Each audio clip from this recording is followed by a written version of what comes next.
Joining us. And Anthony, thank you for being brave enough for putting your camera on and joining us. Okay. So we're going to go ahead and get started, and we're going to save some time at the end for questions. So feel free to save your questions for after the presentation. But my name is Jen White. I'm the co-founder of New Hampshire for Safe Technology, a small business owner, and live in the Monadnock region with my wonderful husband and our 12-year-old son. My journey with the dangers of wireless technology started over 12 years ago. I lived in Connecticut at the time, and I had been an early adopter of wireless technology for my business, had heavily used a cell phone for many years, had Wi-Fi in our home, and at the time had a smart meter recently installed on our home. There was also a rad tower at the Yukon Research Facility, which was basically right through our backwoods at the top of the hill. For a couple of years, I've been experiencing strange symptoms such as awful headaches, severely disrupted sleep cycles, ringing in my ears, pressure in my head, anxiety, and just tired all the time. Thus started my journey of various doctor's visits and numerous tests, all of which determined there was nothing wrong. But of course, I knew there was. So a friend who was in the holistic health field mentioned EMF sensitivity. I had never heard of that. I went home and looked it up. At the time, there wasn't much information out there. This was about a little over 12 years ago. So I stumbled upon a website for a man out of the UK, Lloyd Burrell, who was electrosensitive. And that's a term that I use lightly now, as I know this affects all of us. And lo and behold, these symptoms that I had been experiencing were all there. To keep a very long story short, I discovered that my body had maxed out, and that through the years of continued wireless technology, the use of wireless technology, my body could no longer handle it.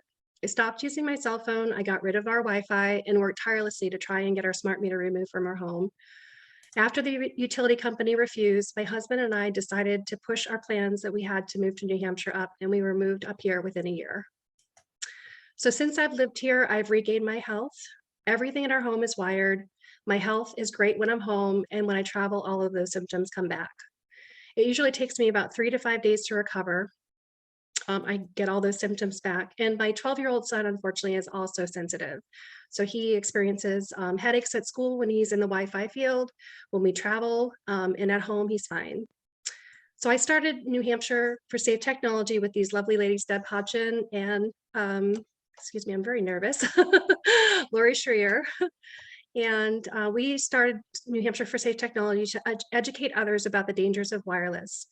If I had known all those years what I know now, what the tech companies don't openly tell you always, my life would be very different. Knowledge is power, and we are hoping to provide that for you tonight. We also have some great things happening on the state level on this subject, and we'd like to share that with you also. So with us to lead this informational talk tonight is Cece Doucette. Welcome, Cece. Thank you so much. Absolutely. So I'll give you a little bit of background on Cece. Cece Doucette helped her children's school become the first in the nation to take precautionary measures with wireless technology. She is the director of Massachusetts for Safe Technology and works with schools, communities, municipalities, and legislatures to address wireless radiation and public health. She is also the Education Services Director with the International Nonprofit Wireless Education, which offers affordable 30-minute online training for schools and families and corporate safety induction. Cece was honored to co-chair the technology panel for the Health and Buildings Roundtable Conference at the National Institute of Health, and to present state and local policy at the International EMF Medical Conference of 2021. She has also been featured on Genius of Wellness, Boston 25 News, PBS, EMF Warriors, and EMF Summits with Lloyd Burrell, who I first discovered all of this through, Josh Del Sol, and Patrick Vanderberg, and also in films Generation Zapped and Wi-Fi Refugees. So she's going to be leading our discussion this evening, and I am going to pass the mic to her. Thank you, Cece. Jen, thank you so much for sharing your story. And I hate to even call it a story because it's an ongoing experience, and we're so very sorry that you became harmed from wireless radiation.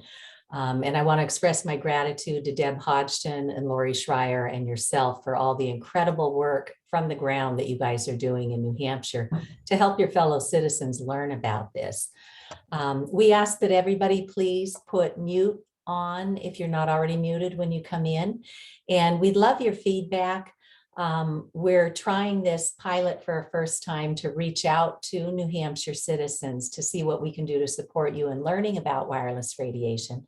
And then if you decide you want to address it, we can also help you with that too. So this is our pilot, and we're testing out how best to reach out to the public. So we've done some Facebook invitations. Deb and Lori and Jen have been around in their communities putting up flyers. They've been sending it out to their municipal leaders and other groups that may have an interest in health. So if you can just pop into the chat how you found us and made it here tonight, that would be some very valuable feedback for us.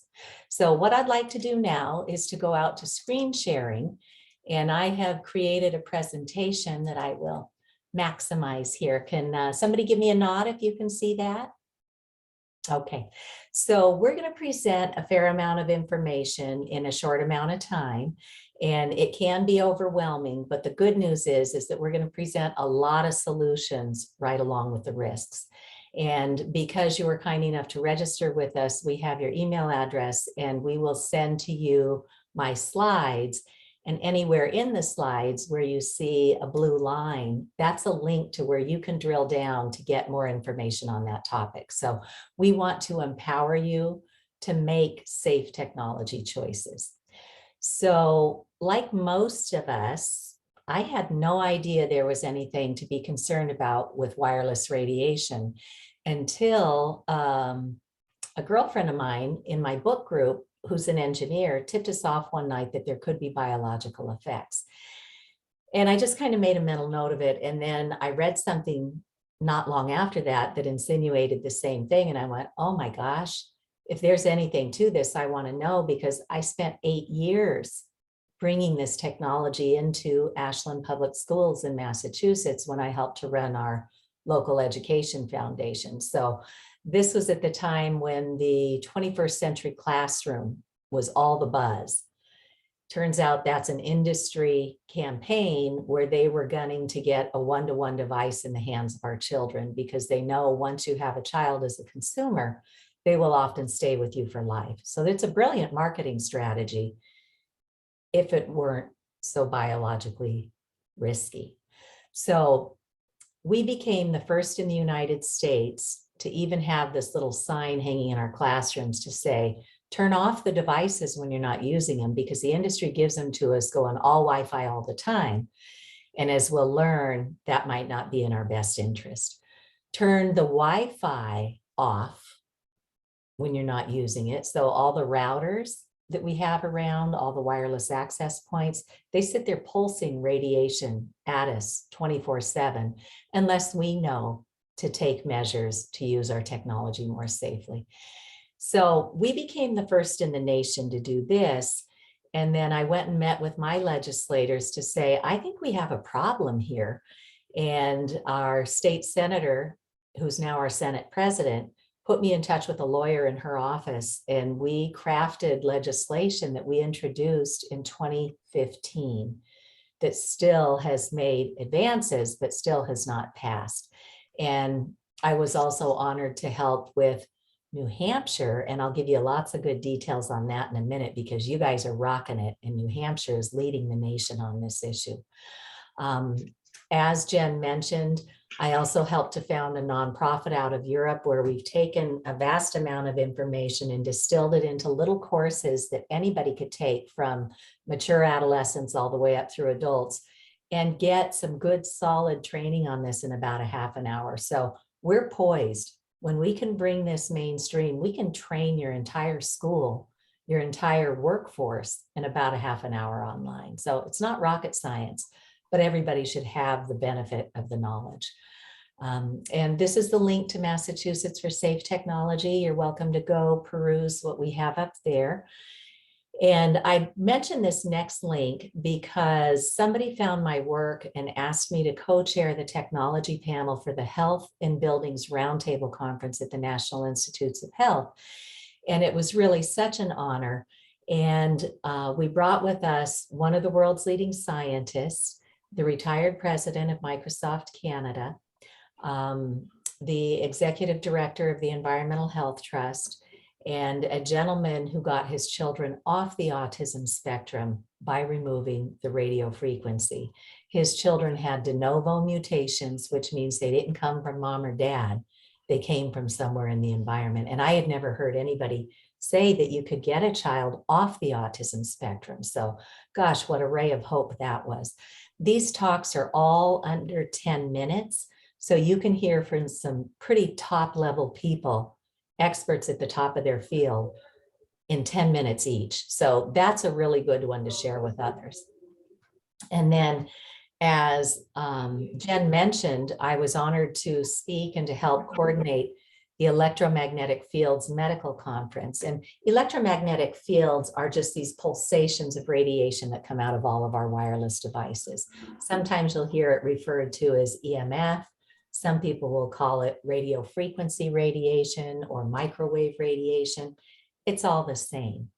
But the great news is when I fell down the rabbit hole with this in 2013, we had so many people getting sick from this and their doctors couldn't figure it out. They're getting misdiagnosed. They're continuing to suffer. So we are so very proud now to have this EMF medical conference. And because of the pandemic, we had to pivot and go online. So we had to hire a whole team of people. We had to learn a whole new platform.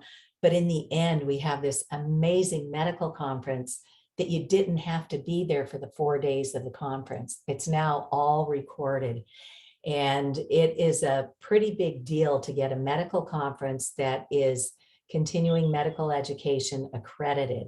So any healthcare practitioner, any nurse, any firefighter, first responder can now go get professionally trained on this. So that's a pretty big deal. That training window of opportunity closes in May. You need to be registered by May 1st, and you need to complete the training by May 17th if you want to have the accredited continuing medical education. Fortunately, the videos are accessible to anybody.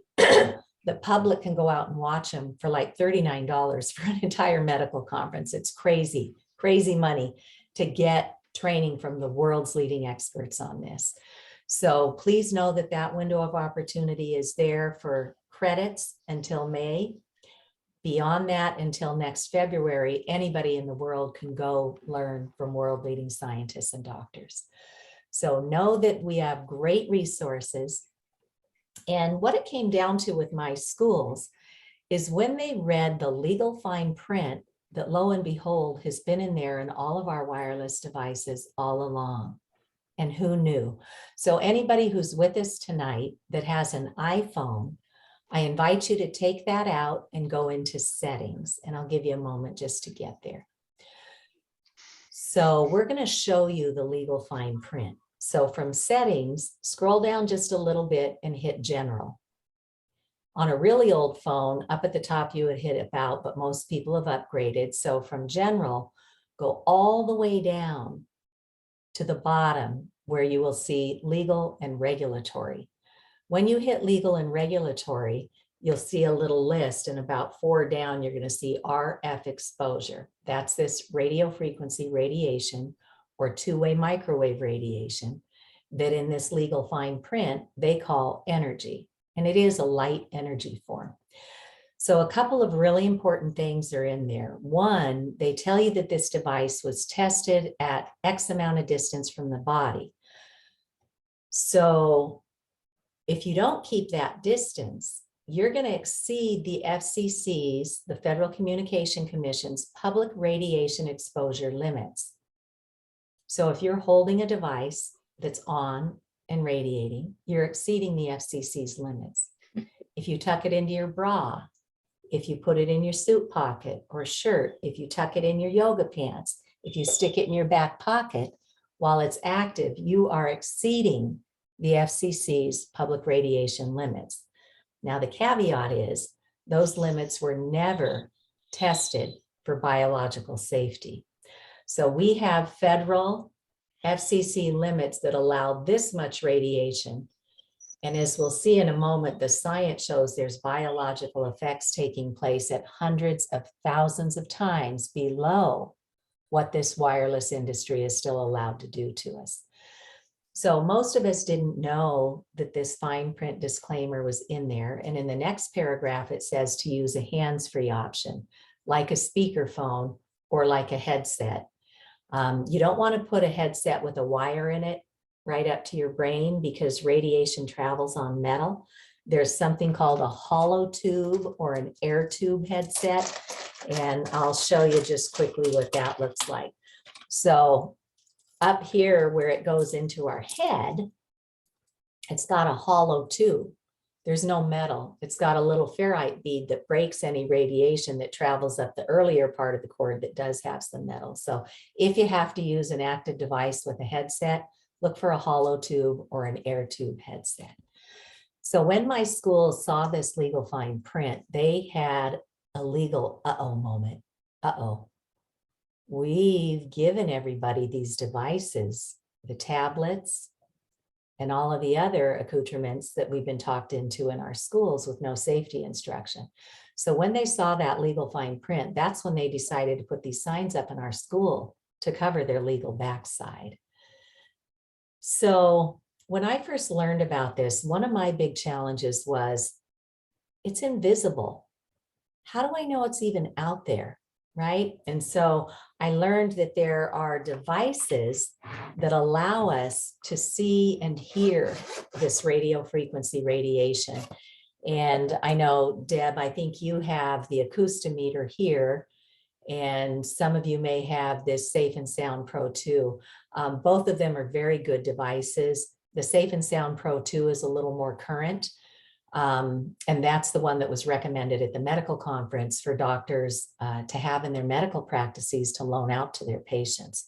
So in my home, knowing what I know, this is what it looks like. See how we're green over here? That's where we want to be. And I'll tell you what amount of radiation. Mine says my maximum exposure here is 3.03.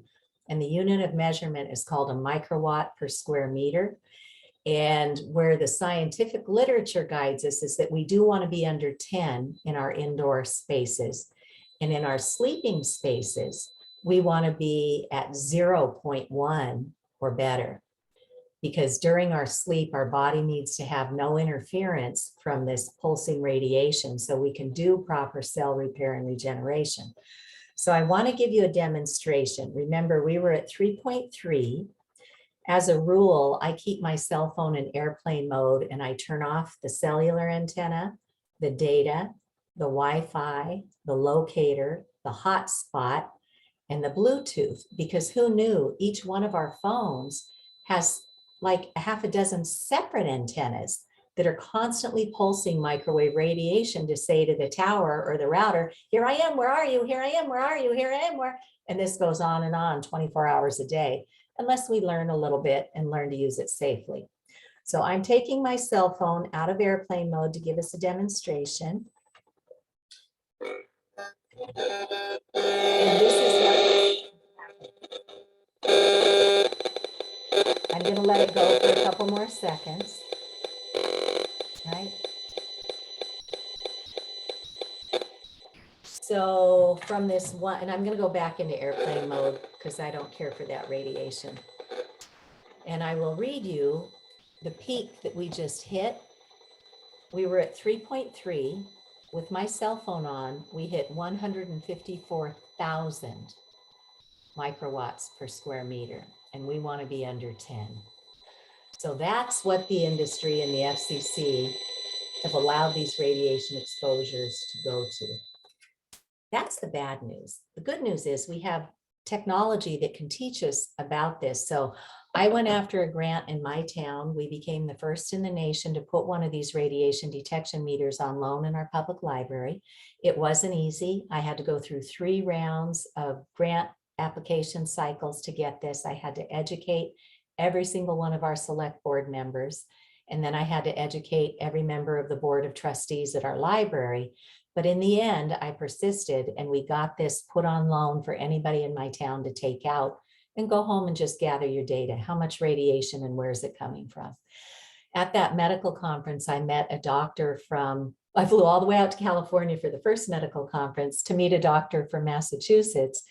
And when we came back home, she and I went after a state level grant from our cultural council, and we put one in the Newton Public Library in Massachusetts too. And then out in Pittsfield, Massachusetts, where Verizon has put a cell tower illegally on top of a neighborhood, and 17 children and adults got very ill. They've had to abandon their homes.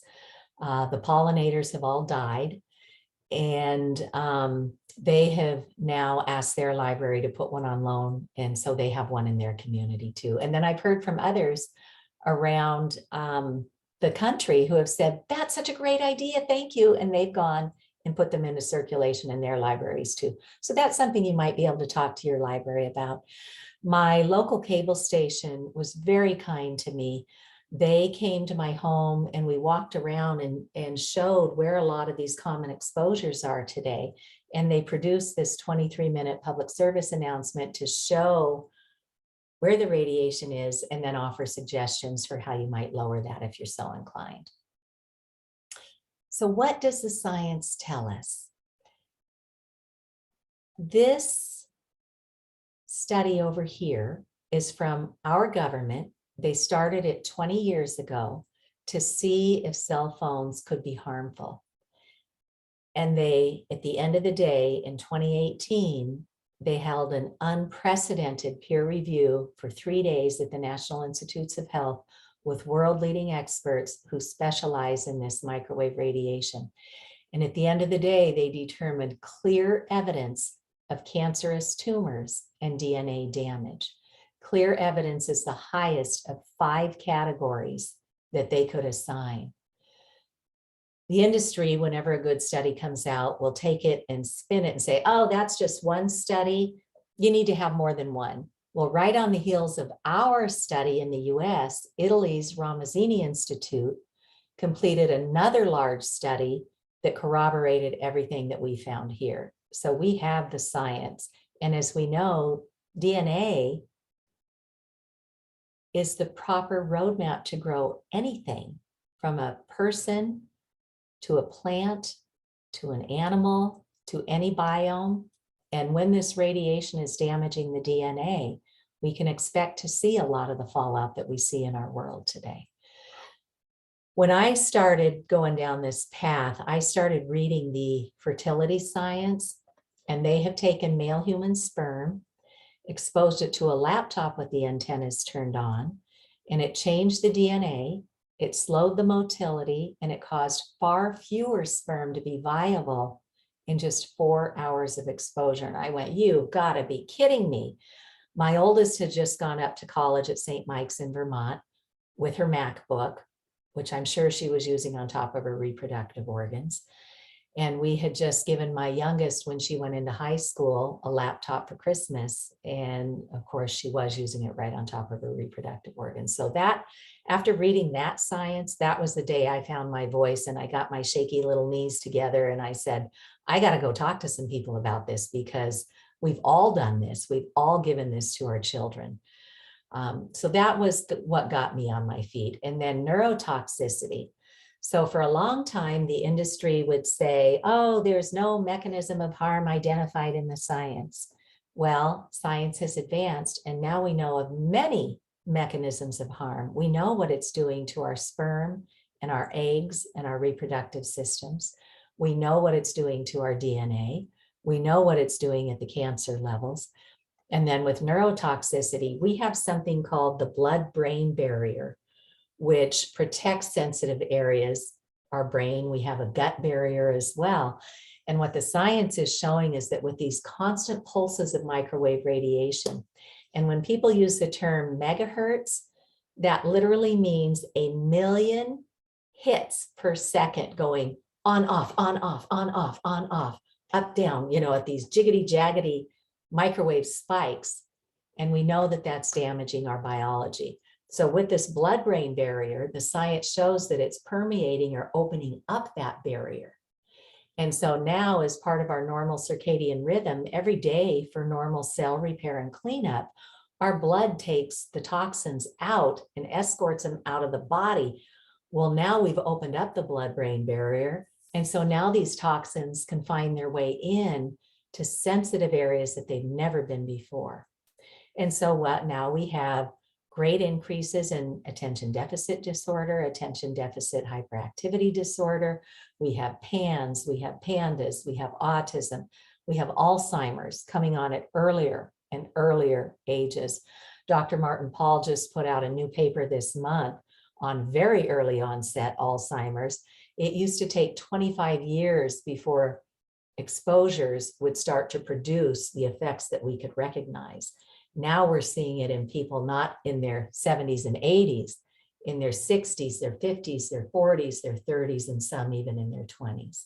So this is a very serious issue with neurotoxicity. And children are not just little people. Their central nervous system is still under development. Their immune system is still under development, their DNA, and their skulls are thinner, and their brains have a higher water content. So if we look at this graphic here from Dr. Om Gandhi, he's one of the researchers on this. These are modelings of heads turned sideways. So this is the ear. And if you put a cell phone up to the ear of an adult, it's going to penetrate your brain and mine about a third of the way through. On a 10-year-old, it's going to go about 3/4 of the way through. And on a 5-year-old, it is permeating almost their entire brain. And nobody is telling us this. And we wonder why our kids are falling apart. So those are some of the long-term effects. In the short term, I think many who are joining us are going to listen to this video later are going to recognize some of these symptoms. Please know that our government has already recognized electromagnetic sensitivities, and there are several groups that recommend accommodations. The Job Area Network recommends accommodations, and there are others. So others have known about this, but nobody is telling us. Insomnia is huge. And the good news is, once you learn about this and decide to do something about it, time and again, people come back and say, Cece, I didn't want to hear this. I didn't want to know this. And I'm like, welcome to the club. I didn't want to know about it either. But they'll say, the symptoms that you described really rang true for me. So I took a chance and I turned everything off at night. And oh my gosh, I slept through the night for the first time in ages. So it can impact your health that dramatically and resolve that quickly. Some things can be resolved. Some things cannot. Headaches, migraines that your doctors can't figure out, nosebleeds or ear bleeds, fatigue, chronic fatigue where you're just wiped out, as Jen said, all the time. Pain from unidentified sources, skin, heating, flushing, rashes, tingling. We have little antennas in our skin. And when these microwaves hit it, it can really dysregulate our skin and all sorts of organs. Heartbeats that go too fast or too slow, depending on your individual biology. Cognitive impairment is a huge one where we can't remember what we were doing, right? Anger and behavior issues. It was very unsettling at the medical conferences to hear the doctors say that we can probably anticipate we will see more serious societal anger outbursts like we've seen with some of the mass shootings because we are changing the biology of the brain with this radiation. Anxiety, depression, suicidal ideation are up and up and up among the general population and our children. And we know this is a neurotoxin.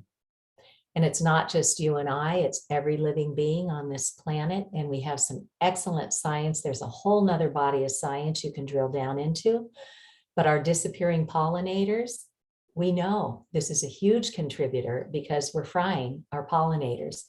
And our birds and our pollinators have a natural symbiotic relationship with the planet and the Earth's electromagnetic field. And what the science is documenting is that this is dysregulating their navigation systems, their echolocation systems. And many times the radiation is just so powerful, it just overpowers the entire poor little critter. Energy consumption. When we look at climate change, we need to know that wireless consumes 10 times more energy than simply using hardwired solutions and turning off the wireless systems.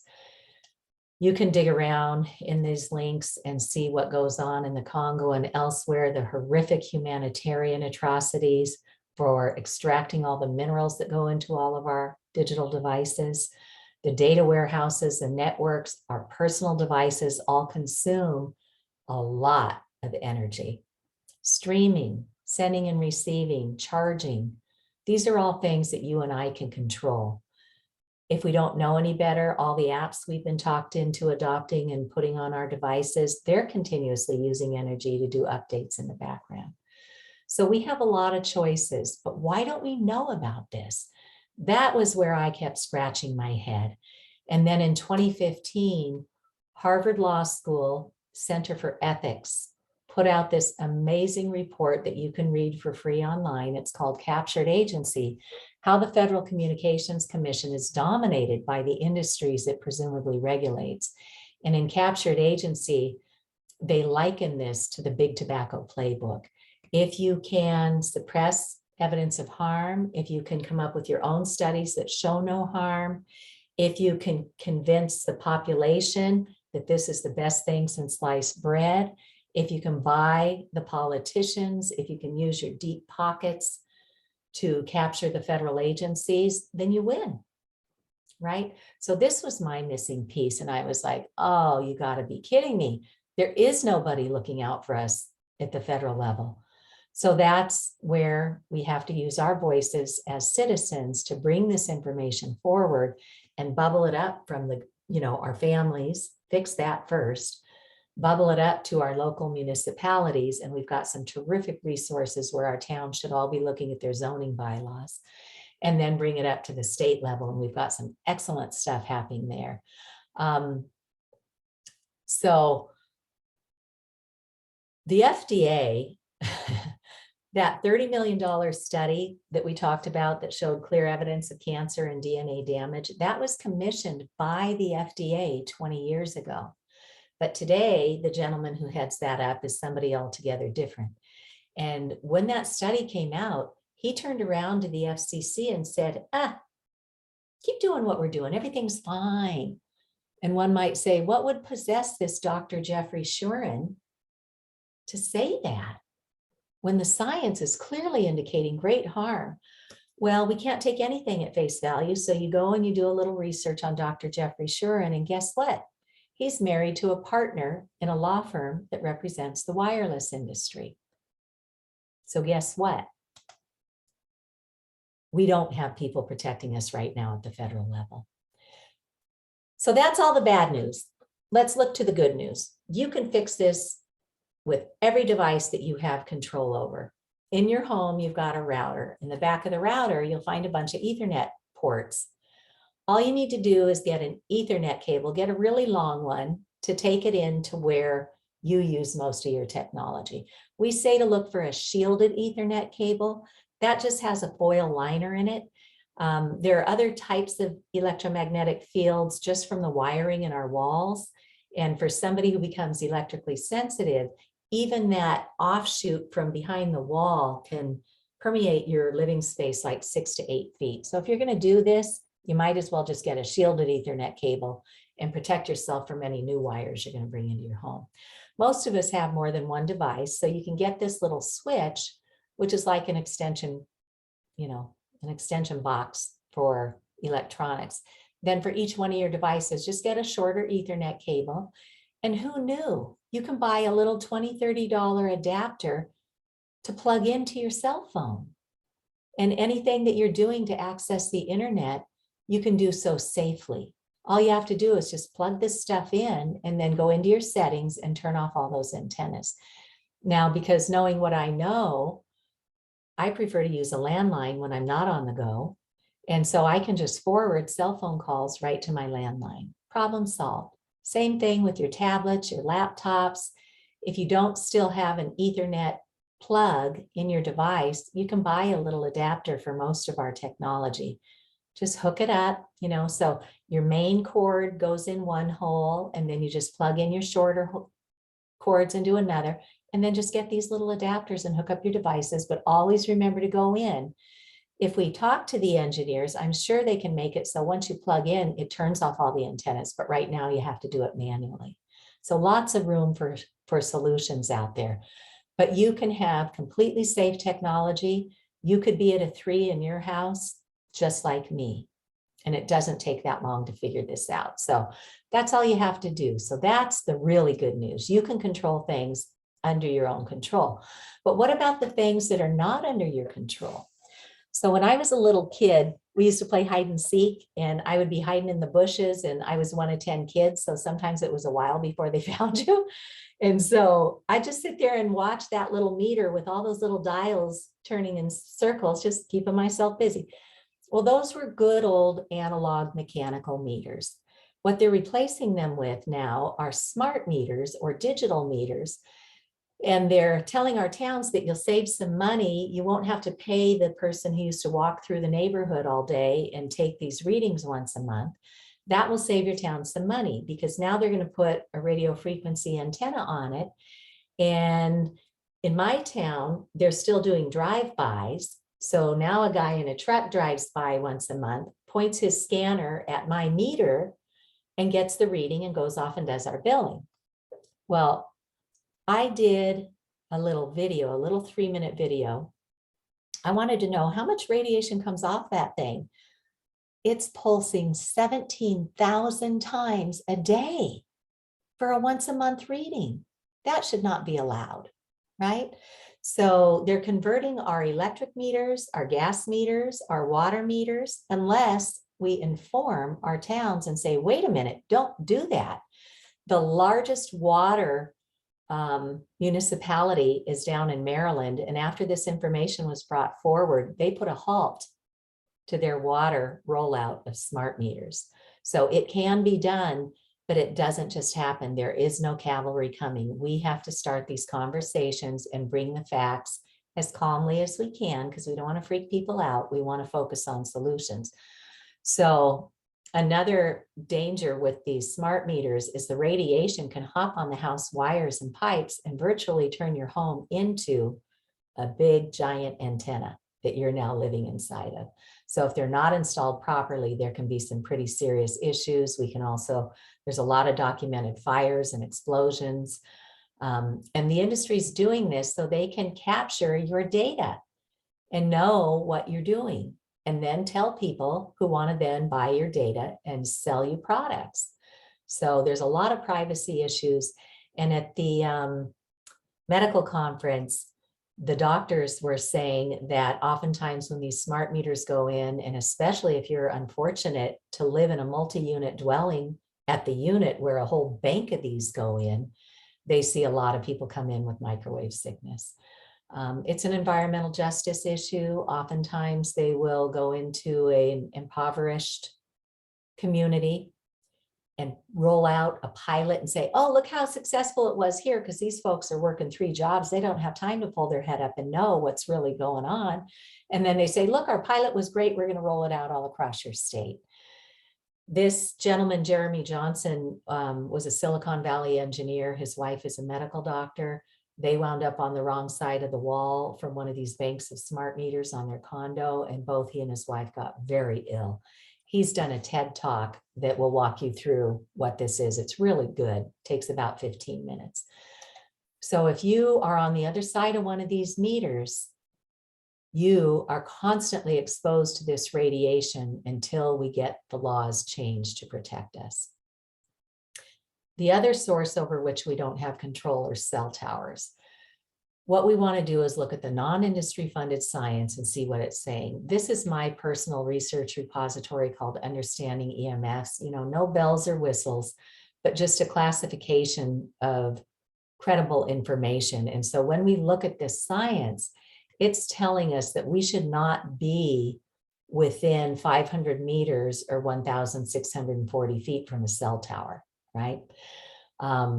You can type your address in at antennasearch.com and it will give you a 3-mile radius of where these cell towers and antennas are in your area. So if you're ever going to go buy a new home, you definitely want to go check this out. And in our cities, I put in the State House in Boston. And there were 70 towers and over 1,000 of these big antennas, the macro antennas.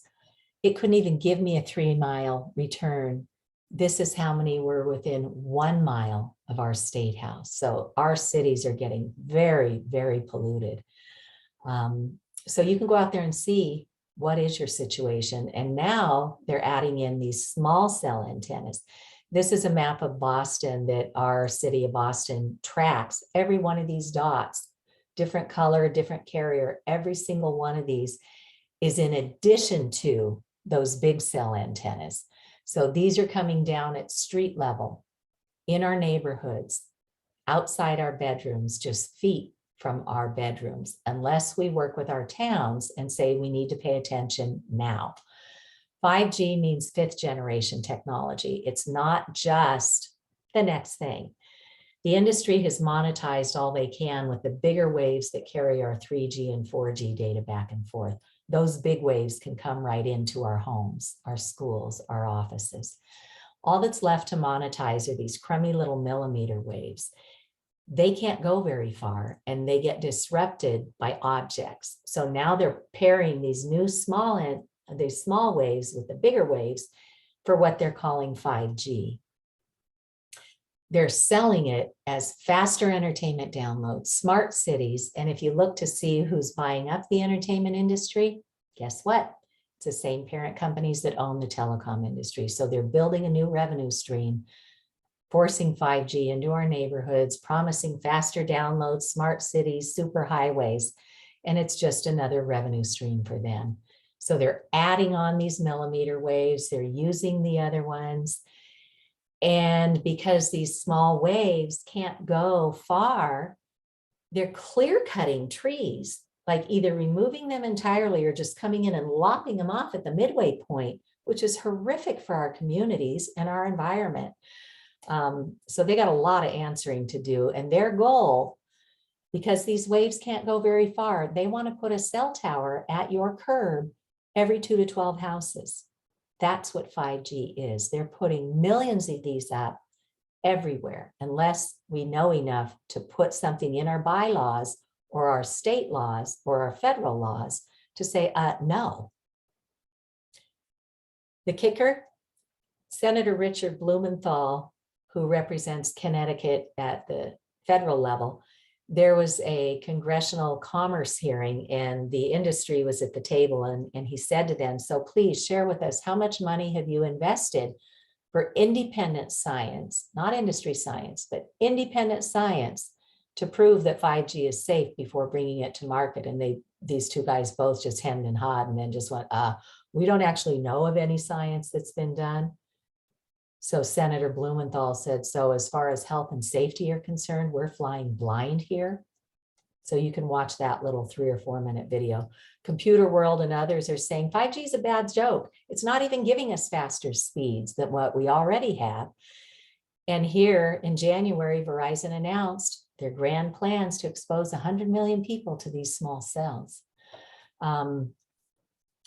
There is also science coming forward that says when we put these small cells in our communities and we measure that against the rates of COVID infection and death, we are seeing huge increases because our biological cells can only do so much. If we are constantly fending off this radiation, that doesn't leave a lot for our immune systems to deal with when something like a pandemic comes through. So it's not a coincidence when you look at this paper from a scientist and a medical doctor that we see a lot going on with COVID in this too.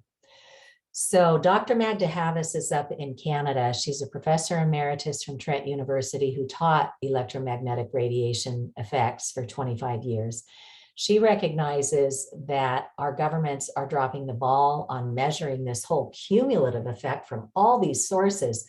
What is it like when we walk downtown? So she's asking citizens from all over the world to use these meters and go out and measure. So this is a map of the United States, and she gave it the BRAG acronym. Black is where you're like at blackout levels. Red is very high. amber is yellow, and green is this is within guidelines of what the scientific community is saying. When you're out walking around, the science says we can probably do okay with 1,000 or less, presuming you get to go home and have a clean, safe environment where your body can do that detox at night. So I think some of us on the call went out and did these measurements. So again, our goal outdoors is to be 1,000 or less. Deb, I think might have, or Lori might have gone out to the Westmoreland, New Hampshire Fire Department. They were at 417. In Keene, New Hampshire, it was over 7,000. So we're getting a little dangerous there. In Nashua, it was over 14,000. In Concord at the Capitol, and this was during the pandemic where there weren't even a lot of people out and about with their own devices. Deb and I got a reading of 66,000. In Stratham, in her hometown, just walking down the main strip where there's cell towers, it was at 108,000. And then here, this is a picture from the North End in Boston where we've got all of our lovely Italian restaurants. This pretty wrought iron looking structure that looks like a lamppost is a small cell right at the curb, right where thousands of tourists are walking every single day at street level. And then there's a lot of people living in the apartments above the shops. This is 6 million times higher than what we should have in our sleeping areas. So that's what our world's becoming. But Martin Luther King provides inspiration. He said, whenever we get to this point where we need to make big changes in our world, it comes through 3 channels. The public engages, does their investigation, and then speaks up. And that's what we're hoping to empower you to do today, is to tune in. Don't take our word for it. Go take a look at this for yourself, and then start protecting yourself first and your loved ones, and then your community. The courts eventually rule on this, and I'll show you some excellent legal cases that are happening right now, and then public policy catches up. And so we've got some good news to share on all of these. The FCC was just sued for reaffirming those toxic levels of microwave radiation. Once they publicly reaffirmed that and it went into the books, they got sued by the Environmental Health Trust and the Children's Health Defense and others. Those cases were combined. And there's been an open docket at the FCC since 2013, and scientists have been pouring in their research, doctors, sick people, people who have lost their loved ones already. They culled all this data into 11,000 pages of evidence and gave this to the judges. And they said to the FCC, so FCC, please tell us, what homework did you do to reaffirm that these exposure levels are okay? And the FCC said, well, the FDA said it was okay.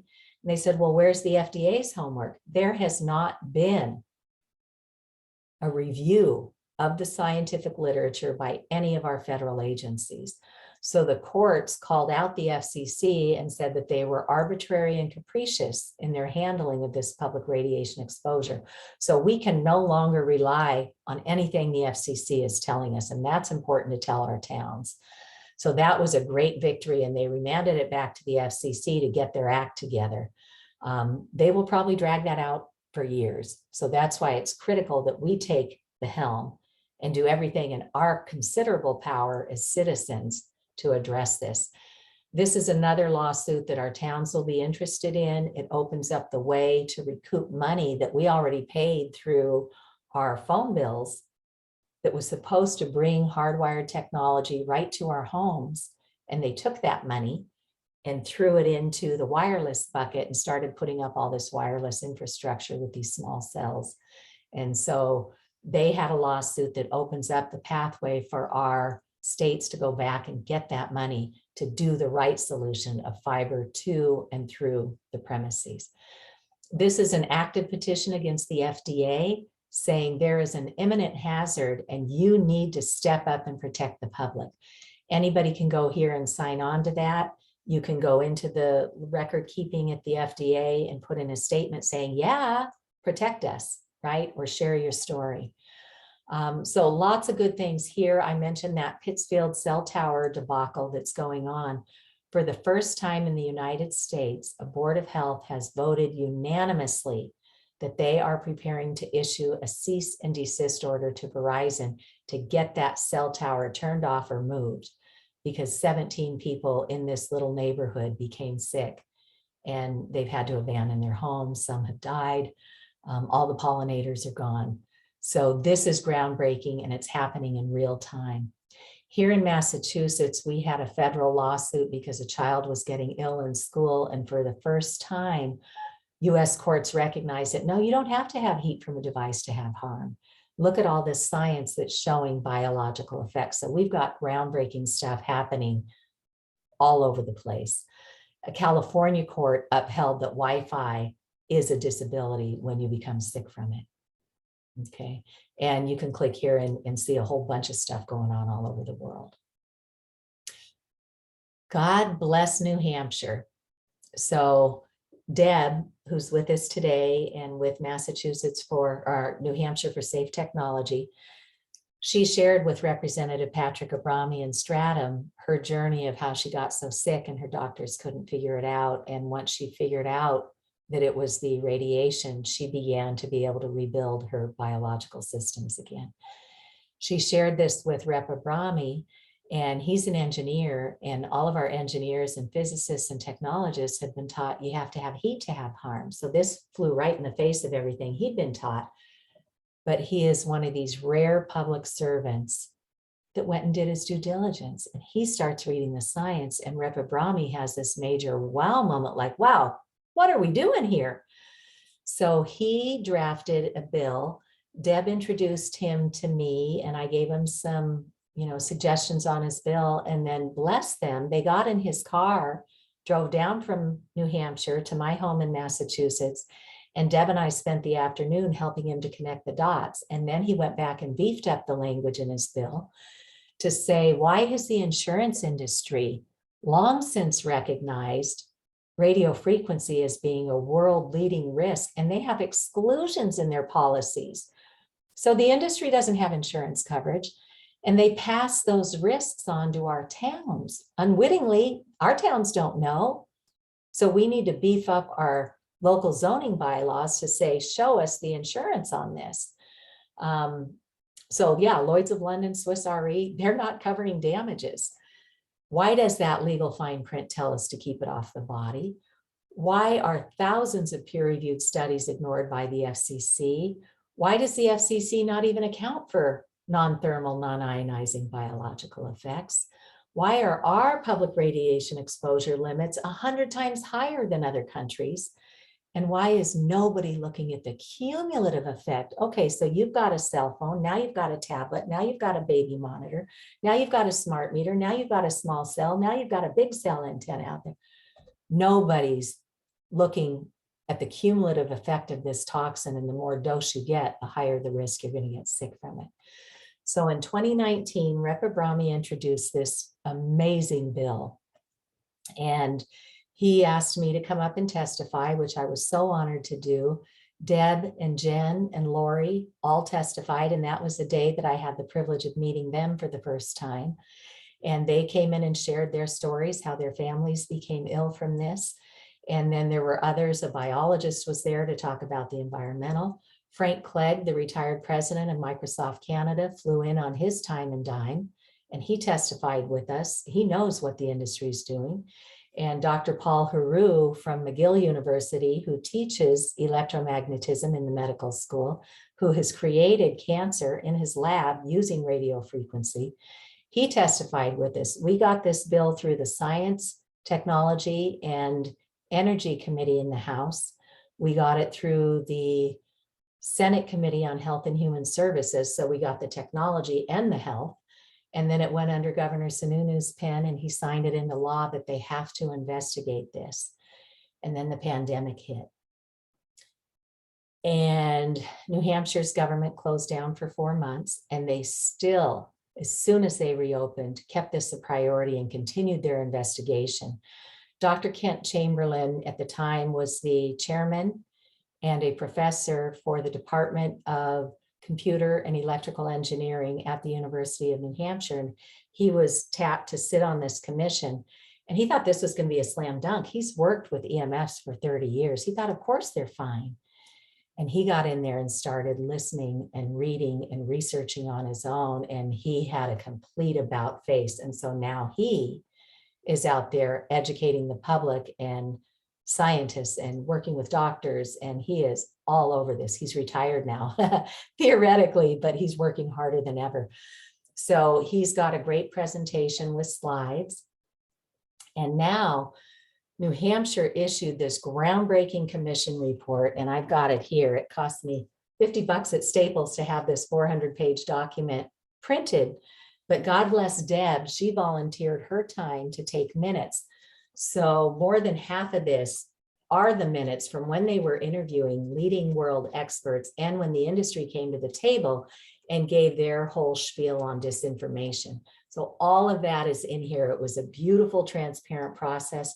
This is the first government body in the United States to put together a highly qualified commission of doctors, scientists, engineers, state level government agencies, and the industry. Get everybody to the table and have this conversation. So they call out the captured federal agencies. They document all their efforts to get the FCC and the FDA to come testify with them. They wouldn't do it. They just pointed to the corrupt information they've got on their corrupt federal agency websites. This is all documented. And then they make 15 recommendations to start educating the public, protecting our schools, protecting our libraries, start transitioning to hardwired technology to and through the premises, label everything that's transmitting from our devices to the poles. You should never be standing under a cell tower without knowing the risk. So they have 15 recommendations in there, and to get our federal delegates on board to start dealing with this. So you can only take on so much at once. So their first 2 bites are to get a 1,640-foot setback in place. So for any new equipment that's coming in, you can't stick it in somebody's yard.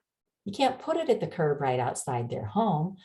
So that's what this House Bill 1644 is, and they introduced this right here in January, and we've been going to public hearings and testifying on it. And you know, Dr. Chamberlain had the foresight to say, well, people are going to say, why 1,640 feet? Well, that's where the science shows that when you look at the death curve, within that, there's a higher level of death. When we come down to this slope, we start to see it begin to trend down. It's not till you get out to like 3,000 feet that you actually catch up to normal death rates in a society. So that's at least where the slope is coming down. So that's what they're doing with this bill. They also wanted to, and it's bipartisan, it's sponsored by Democrats and Republicans. They also want to get a registry of harm, because for families who have become ill, there's nowhere they can go. There's nowhere they can lodge this complaint. And so we would like to have a registry of harm. The industry should pay for it. So Dr. Chamberlain did another 20-minute presentation, and you can get to his slides too to see the science that shows in the lab and out in society, we need these setbacks.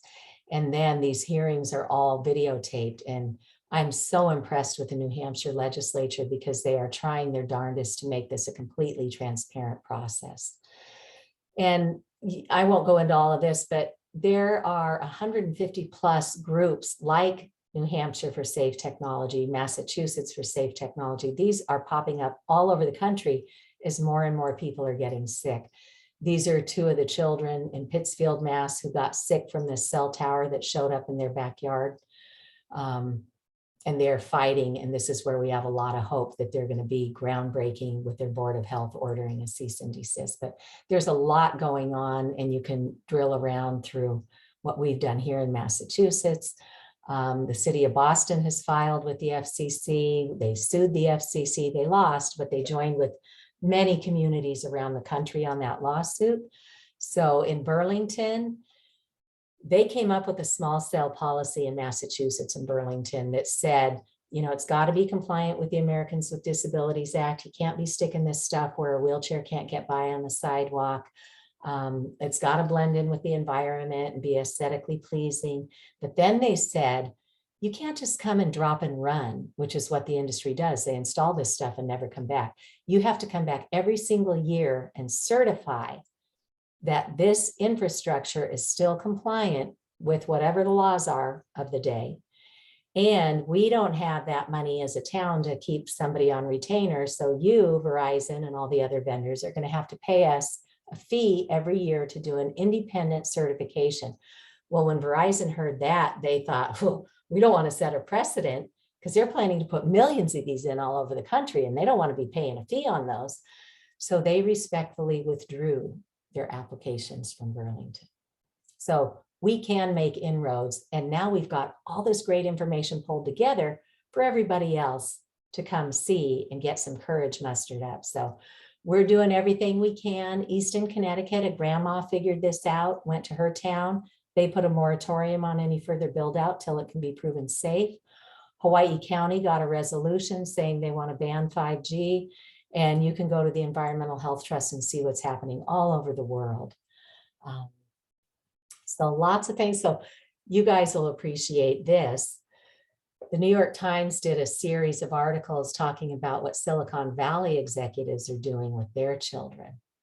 They're sending their kids to school with no technology, not wireless, not hardwired, but no technology, because they know the human brain develops best from interpersonal communication with other children, with trusted adults, with their environment, not from a screen. And here they've pushed this 21st century classroom into all of our schools. One of them says that they are having their nannies sign contracts that there will be no screens around their children, and it just goes on and on. But because there's so many good people working on this, Patty and Doug Wood, who have head up grassroots environmental education, they've got a project that they launched, and they're going to be relaunching it because they launched just as the pandemic was hitting, which was a crazy time to try and tell a school anything other than how to keep your kids safe from a pandemic. So they have come up with a really great website where you as a parent can go, or as a community member, and pull down materials to take right to your schools to show them the facts. So that's an awesome resource. This nonprofit that I've helped to develop, we can train literally in a half an hour online. And the Environmental Health Trust has all sorts of printable flyers and materials and postcards. You can just take their files and go get them printed for yourself. Maryland, the Environmental Health Trust worked with others in Maryland. They became the first state level health agency to recommend hardwiring in schools. So lots of good stuff going on. This does green school certification, and through the work of Dr. Tony Stein, she worked with them and got a module on EMFs. So if you're doing a new build or a renovation, your school should absolutely be making sure that we're taking care of EMFs. So, and when the pandemic hit, Cyprus and Russia and others came up with guidelines for studying at home. When you're issuing these tablets to the kids, hardwire them, first of all. And if you can't, if you don't have that capability, at least stay like 16 feet away from them and not sitting there right next to it, and only turn it on for the bare minimum of the time. And they give guidelines for age restrictions on how many minutes a day. They talk about taking breaks and doing eye exercises so you don't burn your eyes out. So great resources. And here's the medical conference. Dr. Cindy Russell also has a very highly credible website to send your healthcare teams to, Physicians for Safe Technology. And then all these resources for people who are in these industries to go learn from. How do you make your buildings safe? This was an outcropping of the conference we did down at the NIH. There was a call for papers. Doctors and scientists and the retired president of Microsoft Canada put this together to teach people how to make a building safe. So we've got excellent resources. And then at home and at work, let's just keep learning. Here's a course that we've got for the schools, but we also have one for the work environment. So we have a Robin Hood model. Let's say at work, you guys decide, oh my gosh, we shouldn't be wearing wireless headsets. We shouldn't be sitting under the router. Let's train everybody to use this stuff safely. Let's put our tablets into a plug and hardwire everything. If a corporation licenses these courses from us, we've got a Robin Hood model because we want to create a win-win. And for corporate training, it's like 25 bucks a pop for the license. It's dirt cheap. But we need to pay our overhead. So we'll say, okay, if you pay for the corporate licensing, we will allow you to appoint a local school and we'll give them for free the licensing to train the schools. So we just want to create a win-win and keep everybody safe. There's a building biology institute where consultants are certified in how to come into your home and check for not only radiation, but many of them are certified for all of the other toxins like mold, VOCs, formaldehyde, all these off-gassing things. So if you're not a do-it-yourselfer, you can hire a professional to come in. This award-winning film, Generation Zapped, is how Deb found me. We were doing a screening at the River Valley Charter School on the North Shore in Massachusetts. Deb saw the invitation and came down, and that's how she brought me up to New Hampshire to help do education there.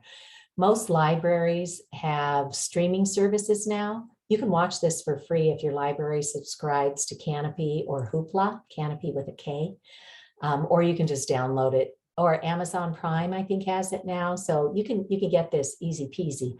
It's a great film. It was selected as part of the United Nations Film Festival. It won Best Documentary at the Women's Independent Film Festival, the DC Independent Film Festival. So this is a really lovely way to just sit down with your loved ones and say, you won't believe what I heard today. Watch this film with me and then let's have a conversation.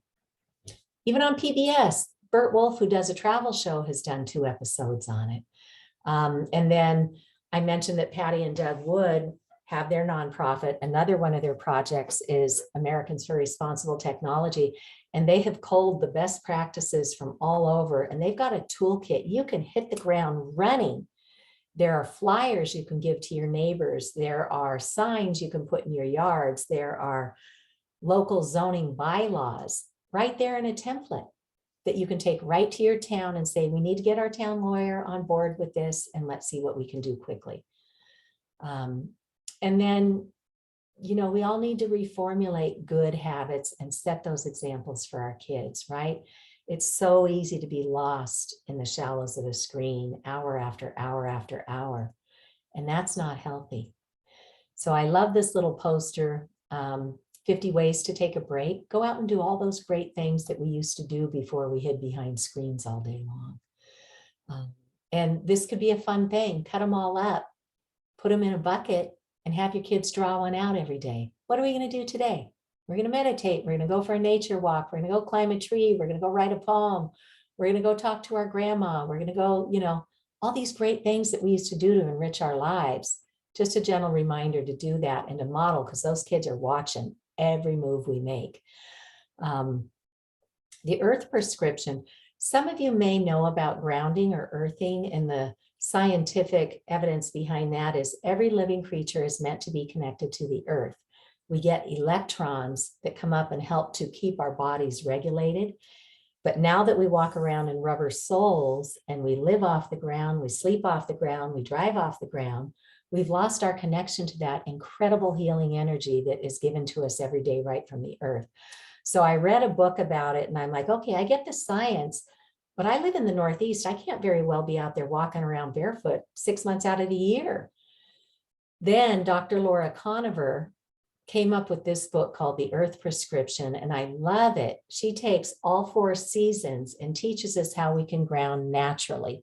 Who knew if your dog is out there on the ground and you're petting the less furry parts, the nose or the ears, you are instantly grounded through your dog who's on the ground, right? If you're walking along, touch the water content parts of the plants, the leaves, the petals, the needles, you are instantly grounded. So great ways to have healing benefits too, when we know we're surrounded by a lot of things that take us down. So I won't go through all of this, but know that we have incredible resources to teach your municipal leaders how to differentiate the industry priorities from the public's priorities, and then how to walk us through to get to safe technology. It's critical that we always measure, and that we measure against the biological effects, not those bogus FCC guidelines. And we're gunning to get to as low as reasonably achievable. So baby steps, start where you are, learn, Go dig around when we give you these slides, but know that there is no safe level of radio frequency microwave radiation. There's no safe level. Once it's been determined it's a toxin and a carcinogen, any amount has the potential to be carcinogenic, in addition to all these other symptoms that it's doing to us. So Dr. Linda Birnbaum was in charge of the NIH. She was the head of the National Institutes of Environmental Health Sciences, and I had the privilege of connecting with her recently, and she said that, yeah, there are definitely corrupt people in our federal agencies, but there are also a lot of really good people still. And it is probably going to need to bubble up from the bottom, and that's you and me and everybody that we can invite into this conversation, taking it to our home level, then our community level, and then the state level, and then the states pushing up to the federal level. So let's get this bill enacted. We would invite all of you who are joining us and who are listening to this to welcome your own state senator and your state representative into this conversation and to share this video with them. But reach out, put in a call, because that's what they're there for. And, you know, I asked Representative Abrami, I know a lot of politicians can get bought, but because New Hampshire legislators are not paid, they get a $100 stipend once a year, and they haven't taken a raise since like 1889 or something. So I said to Rep. Abrami, what percentage of your colleagues do you think are really here to do the right thing by the public and all the service that they volunteer their time for? He says, you know, I have a hunch it's about 75% of them. So there's a lot of really good public servants in New Hampshire. So it's up to you as the citizens to bring them into this conversation and really get their commitment that they're going to pass legislation to start putting these setbacks in place and to learn about this issue and then start protecting your communities and your families. So let's continue to educate the public. As I mentioned when we first got started, this is a pilot tonight. We're seeing how we can get out to the public, and we would love your feedback. Is this a good presentation? What could make it better? And how do we reach out? So we will schedule similar sessions to meet people where they are, to start at the beginning, share the facts, and then talk about how we can make progress. These EMF fact sheets I wrote for our Department of Public Health here in 2016. I was told they would be out in 3 months, and they have yet to see the light of day. Corruption, overworked public servants who don't have resources, people who are not empowered and they just like to point the easy way to these captured federal agencies. I don't know, but we have all sorts of resources to help New Hampshire get this moving forward. And again, quick online training, it's there. So for next steps, your town might want to form a townwide safety committee like Burlington, Mass did. Everybody should be offering a no-fee smart meter opt-out until we can get these re-engineered to stop pulsing all the time. Transition to hardwired in public spaces and in our homes, and then make sure your bylaws are as strong as they can be through your zoning board of appeals. And again, we've got great tools. We've got towns that have done it, and you can look at those. And don't be shy about encouraging your town to hire a good attorney. Andrew Campanelli has won many, many, many cases, but only when you fight it before the cell tower goes in. Once the cell tower is in, they are going to drag you through the mud. They're going to break you down. They're going to make you sick. So it's incredibly important to be proactive now and get in there and update your bylaws as quickly as you can. And look, they've got a nice little checklist of everything that should be in your bylaws. But there are attorneys out there. Campanelli charges, I think, just under $9,000 to look at your bylaws, see where the gaps are, and tell you what you need to do to get them fixed. That's short money for a town to hire a lawyer. That's short money. But we've done all sorts of town level forums and stuff. Here's some examples you can share. And again, start training our schools and staff today. No child should be going to sleep tonight with an active tablet under their pillow or in their bedroom, or the router underneath them, or the Roku or the Chromecast or the Ring or the Bluetooth or Alexa, all of that should be turned off tonight. And then start from where you are. What groups do you belong to? What do you do professionally? What should your professional associations know? Down the road, when you're more comfortable with this conversation, I can be brought in and I can do a presentation like this. All you have to do is open the door. So you don't have to be an expert on this. Look at it deeply enough to know that, yeah, I do believe there's a problem here.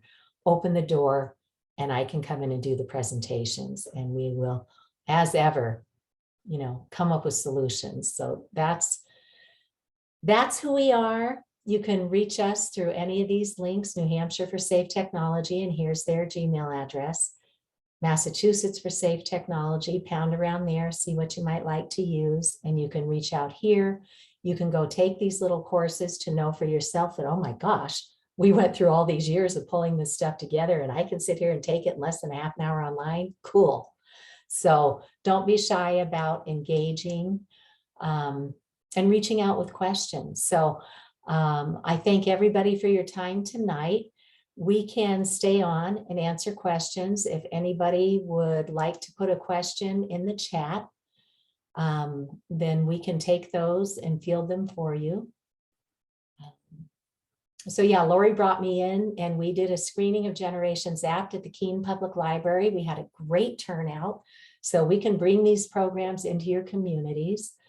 Oh, and look at Lori. She recommends homeschooling, problem solved, right? He didn't get a cell phone until he was 21 because he didn't need it till then for work. So, and now just learn to use it safely. If you're not on the go, hardwire it. When you're on the go, keep it in airplane mode, turn it on selectively and only the antennas that you need. Could I say something? Yes. Oh, wait. I have a question too. Oh, okay. Okay. I have to leave, so excuse me for. Sure, no, Penelope, go for it. Will there be another time? I have questions. I thought this was absolutely fabulous. Fabulous. Oh, And I have questions and I have things I've done, like calling about my smart meter, and I'd love to report on that. So will you be available again to us? yes. And you know what else? I run a monthly meeting for Massachusetts for Safe Technology, and I'm a few years ahead of New Hampshire for Safe Technology. So we've organized enough that we hold a monthly meeting by Zoom, and we welcome anybody to come to that. So with your blessing, if our friends in New Hampshire are agreeable, I will take the list of registrants and I will add them to my list. And then you can come and you can talk to others who have been dealing with this stuff. So we'll have a monthly opportunity. And my hope is that this is just the first of many that we're going to do in New Hampshire. So come back again. You know I learn every time I hear one of these talks from somebody. I learn more and more. So feel free to come to subsequent ones. And we're going to see if we can set these up every few weeks, because right now with that New Hampshire bill that's active, they went through their initial hearings and they could have killed it. They voted unanimously not to kill it. Wow. Several members of the House Committee on Science, Tech, and Energy wanted to right away get that 500-meter setback in place. They wanted to pass this bill. Others who were just learning about it were like, oh, I think we need a little time to look into this. So what they did is they voted to form an interim study committee that is now bipartisan. We've got 4 reps from the Democrats and 4 from the Republicans. And once they get through their current deadline, starting probably in April, they're going to start meeting. So we only have from now till the end of the year to get as many of your legislators informed on this. So when they come back in January and make their recommendation, we don't have to start all over again with a whole new group of legislators. We need to get this education done now. So that's our hope, to empower you to ask your legislators to come and join us for these calls so that we can educate everybody and really be solid when they come out with their recommendations at the end of the year. Okay. Thank you I have so a much. question. Okay. Bye-bye, Penelope. Thanks Bye. for joining us. Thank you. It's just Lori, go Bye. ahead. This just happened yesterday, the other day. Actually, it was 2 days ago. My cell phone just stopped working and I found out, and I have one of those cheap phones. I keep it all day completely on the other side of the home, stuck in a backpack. I only use it when it's necessary, like when I need to text somebody, hey, I'm running late. Mhm. The 3G was turned off, and so it has rendered the phone useless, and they told me you need a new phone. So, you know, I thanked them and I said, I want to think about it because I'm not going to go with AT&T again. What I wanted to know is, what is the cell phone with the least amount of radiation that I could get so that All I right, have that's an excellent something? question. So I was using my husband's old Samsung Galaxy 3, and I got that letter too, saying that what they're doing is they're recouping the 3G waves. Yeah. And they're using that to roll it into 5G now. So those phones, certain security systems aren't even going to work, right? I mean, it's a raw deal. So I get this letter and I go down to my store and I say, okay, here's my letter. What are my options? And I said, whatever it is that I choose, I need you guys to assure me that I'll be able to hardwire it. So if I'm in my home, I can hook it up through this little adapter to the internet, right? So if I have to text somebody and say I'm running late, I don't even have to radiate myself to do that. Okay. So they offered me 3 choices. One was a flip phone, one was an Android phone, and one was an iPhone. And my kids use iPhones. And so I had problem from the Galaxy getting texts from them on occasion. So I thought, well, let me look at the specs on all of them. Really, I just wanted a good camera. That's what I use this mostly for. I And use clock. I use a SLR. Actually, Yeah. here's my camera right Right, here. right. So I didn't really need a cell phone that was going to do anything other than get me out of an emergency. Yeah. So I chose that iPhone because I can hardwire it. So Which iPhone though? Which iPhone? they were offering the iPhone 7. I do not want a 5G phone because that has even Yeah. more antennas in it. So Now, I don't don't upgrade to know, 5G if you guys can help it. I don't want to spend more than like 100 or 2. I don't want to spend a lot on something I don't use. Is there another option other than iPhone 7? Or They is gave that it to me. running pretty I cheap? didn't have to pay. When they upgraded my phone, I didn't have to pay. They gave it to me. I have to pay because I had a cheap monthly thing. Yeah, I don't know. You're going to have to do your homework on that because I don't go out and buy cell phones very often. Deb is raising her hand. She has. I have something to add to this because I had to upgrade from my old 4S, and they ended up giving me an iPhone SE, which I thought, oh boy. So I got it thinking if I couldn't use it, I'm very sensitive, I would give it to my husband. But it took me about 4 days, and I had to go in and turn off every single thing, all the notifications, all this stuff, so that it isn't constantly radiating at you. It was really, really strong, but you have to go through every menu and turn all that stuff off. And so like Cece, I use it for a camera, and I do get texts from it. That's it, nothing else. So everything is turned off, any notifications, any apps, anything. And so it is tolerable for that for me. So I Hey, just wanted Deb, to say, can I ask you to share a story? So last night I was sending gratitude your way for working with Rep. Abrami on this bill and discussing that when you finally did your own research after your doctors couldn't figure out why you were heading toward the grave, that you figured out the EMFs and that you remediated your home. And then tell us what happened with your kids and the plants. well, so my kids, I have adult kids that grew up with this stuff, and they thought their mother was probably a little bit crazy. So they knew to come into my home without their devices on, and at least one of them would try to sneak it and pretend like I wouldn't know, and I would feel it. And finally, I got smart enough to get my meter and catch her. She was shocked that I really could feel it. But the thing that really got my kids' attention was within 2 months of hardwiring our house, the plant they had given me the year prior, which sat in my kitchen window, it was a nice plant. It didn't die, but it didn't bloom, grew over 15 inches in 2 months after hardwiring our house. And the kids were like, what is happening here? Because it's a plant. It's not an opinion. They can't question it. And it's, every living thing has cells and every living thing is affected. So That's fantastic. That's my I cat love that story. story, Deb. You give us such hope. So I just put myself in gallery mode. If anybody else would like to raise a hand, we can take questions. Okay, I know we had advertised this just to go from 6 to 7, so I understand that people have to drop off.